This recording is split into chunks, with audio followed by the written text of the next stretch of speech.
Lidus Hybrid Wi-Fi es la alternativa eficiente al termoeléctrico convencional.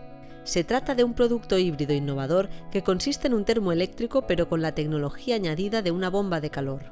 Está dirigido a personas que buscan ahorro pero que, por motivos económicos o de espacio de instalación, no pueden optar por una bomba de calor. Por sus características y rendimiento, Lidus Hybrid Wi-Fi tiene calificación energética A. Este termoeléctrico híbrido ofrece un ahorro de cerca del 50% frente a un termoeléctrico de clase B.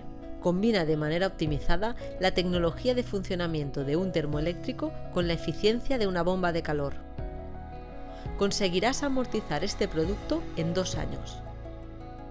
Fue pensado y diseñado para una instalación rápida y en cualquier espacio, sin necesidad de obras adicionales. No son necesarios conductos para entrada y salida de aire, porque el aire que necesita se capta y libera directamente en el lugar donde está instalado.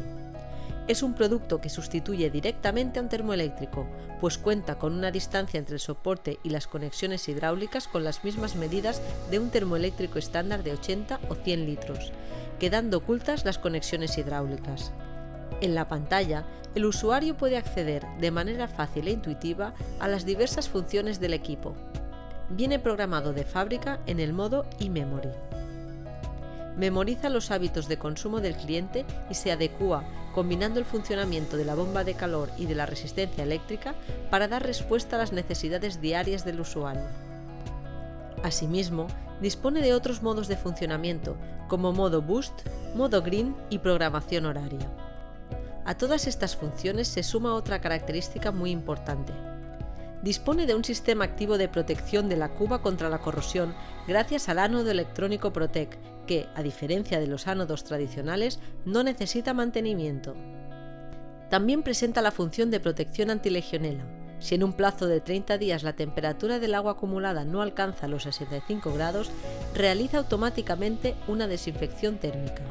La versión Wi-Fi permite que el usuario, de forma intuitiva y rápida, acceda a cualquier hora y desde cualquier lugar a su equipo, pudiendo gestionar los modos de funcionamiento y la temperatura, así como acceder a informes de consumo y sugerencias de funcionamiento. En resumen, se trata de un equipamiento eficaz, fácil de instalar, con capacidad de 80 y 100 litros e instalación vertical. Tiene una garantía total de 3 años y de 5 años para la cuba, sin necesidad de sustitución del ánodo.